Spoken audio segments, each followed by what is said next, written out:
High বন্ধুরা, blog ঐতিহ্যবাসে আপনাদেরকে সবাইকে স্বাগত। আজকে আমরা এসেছি মাওয়াতে, আর এই মাওয়ার সেই ঐতিহাসিক বিখ্যাত মেলা শ্মশান কালী মায়ের মেলা।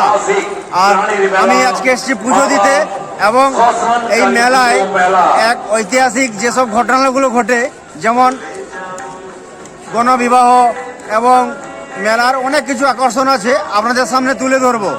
তো চলুন বন্ধুরা, আপনাদের সামনে সেই সমস্ত যে আকর্ষণ যেগুলো জিনিসগুলো আপনাদের সামনে তুলে ধরবো। তো চলুন বন্ধুরা, লেটস গো।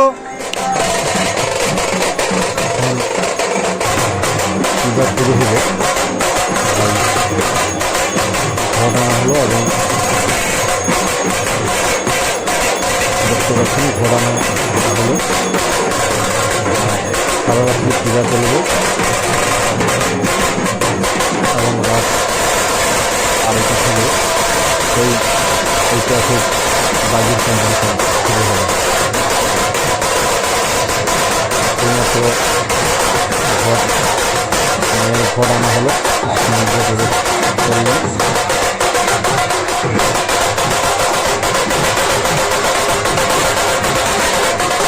আর কিছুক্ষণের মধ্যে শুরু হয়ে যাবে পুজো দিলাম, সারা রাত্রি ব্যাপী আতশবাজি প্রতিযোগিতা।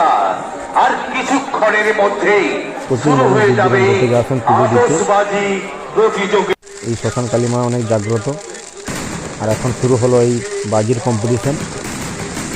মন্দিরের পিছন দিকে একটা পুকুর আছে, বিশাল বড় পুকুর, আর এই পুকুরে প্রচুর বাজির কম্পিটিশন হয়, দেখতেই পাচ্ছেন। সেই দৃশ্য আপনাদের সামনে তুলে ধরছি।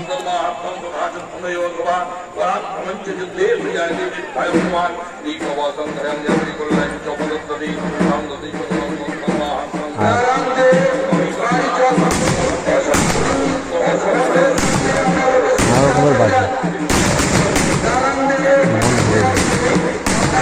তবে আপনারা যখন আসবেন মোটামুটি দূরেই দাঁড়াবেন। আর এটা চতুর্থ শনিবার শুরু হয়।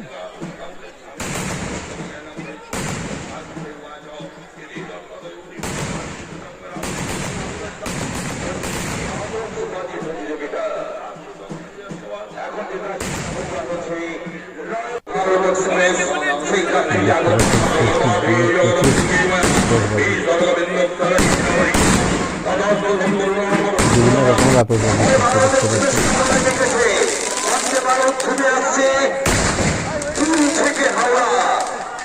আর এখন বাজি ফাটানো শেষ হলো, এখন পাঁঠাবলি শুরু হবে। কথা আছে, পাঁঠাবলি মাকে উৎসর্গ করতে হয়। আর এই মা অনেক জাগ্রত, যে যা চায় তা মা পূরণ করে।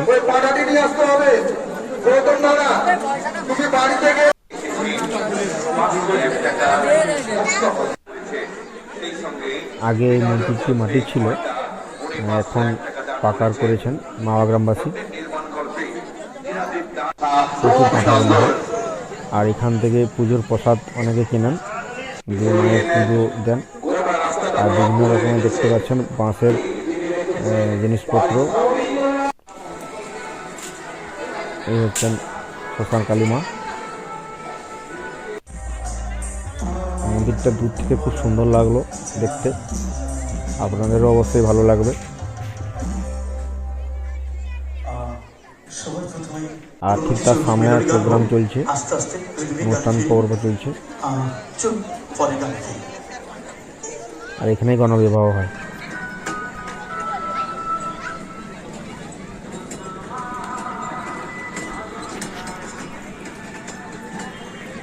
খড়গপুর থেকে 14-15 কিলোমিটার দূরে অবস্থিত মাওয়া গ্রাম।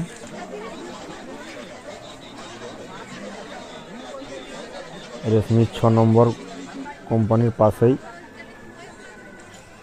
মাওয়া গ্রাম।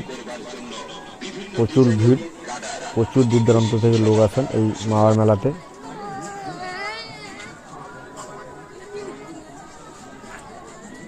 মাতপুর থেকে 3-4 কিলোমিটার হবে।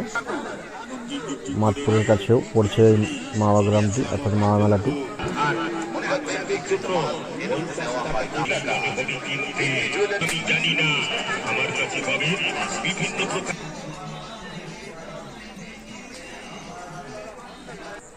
ভালো লাগলে চ্যানেলটিকে অবশ্যই সাবস্ক্রাইব করবেন, লাইক করবেন, শেয়ার করবেন।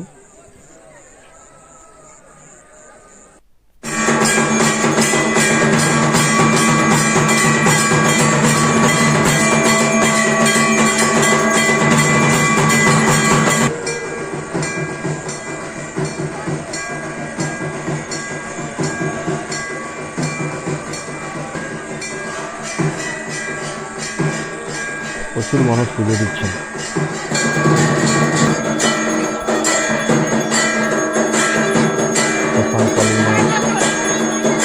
মায়ের কাছে যিনি চান তা পূরণ করেন।